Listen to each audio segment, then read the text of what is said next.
Iran सोबतच्या युद्धात अमेरिकेचा मोठा पराभव, 3 ते 4 दिवसात थेट मोठी घोषणा इराणच्या तेलावरील. इराण आणि अमेरिका यांच्यात मोठे युद्ध सुरू आहे. या युद्धात इराणकडून थेट होर्मुझ खाडी बंद करण्यात आली. ही खाडी बंद असल्याने मोठी खळबळ उडाली. या दरम्यानच अमेरिकेतून अत्यंत मोठी घोषणा होण्याचे थेट मोठे संकेत आहेत.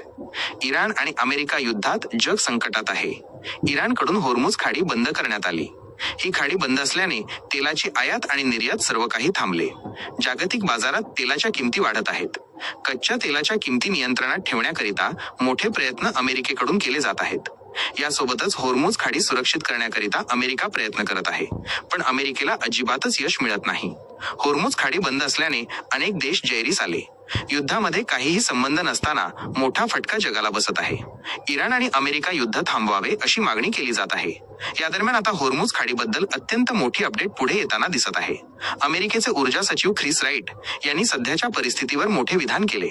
समुद्रात अडकून पडलेल्या इराणी तेलावरील निर्बंध हटवण्याचा विचार 3 ते 4 दिवसात आशियाला होणाऱ्या पुरवठा पूर्ववत होईल असे त्यांनी म्हटले.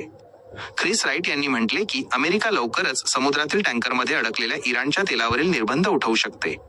याचे कारण म्हणजे होर्मुझ खाडी बंद असल्याने तेलाच्या वाढलेल्या किमती नियंत्रित केल्या जाऊ शकतात. यामुळे अमेरिका हे पाऊल उचलू शकते. जर अमेरिकेकडून हा निर्णय घेण्यात आला तर हा मोठा विजय नक्कीच इराणचा म्हणावा लागेल. फॉक्स बिझनेस नेटवर्कला दिलेल्या मुलाखतीत बोलताना ख्रिस यांनी म्हटले की वाढलेल्या तेलाच्या किमती अमेरिकेच्या या निर्णयामुळे नियंत्रणात येऊ शकतात. ते म्हणाले की सध्याच्या निर्बंधांमुळे इराणचे कच्चे तेल निर्यात करण्याची क्षमता मर्यादित झाली आहे, ज्यामुळे इराणचे तेल बाजारपेठेपर्यंत पोहोचत नाही. जर हे निर्बंध काढले तर इराणचे तेल बाजारपेठांपर्यंत पोहोचेल आणि तेलाच्या उच्च किमती कमी होतील. अमेरिकेकडून इराणच्या तेलावर काही निर्बंध घातली आहेत. त्यामुळे अमेरिकेचे तेल बाजारपेठेपर्यंत जात नाही. आता ते निर्बंध उठवण्याच्या तयारीत अमेरिका आहे. याबाबत पुढच्या 2 ते 3 दिवसात निर्णय होऊ शकतो. हा इराणचा मोठा विजय म्हणावा लागेल. इराण आणि अमेरिका युद्धात तेल रिफायनरी आणि गॅस प्रकल्पांचे मोठे नुकसान झाले. जगाला पुढील काही दिवस ऊर्जेच्या समस्येला सामोरे जावे लागणार आहे.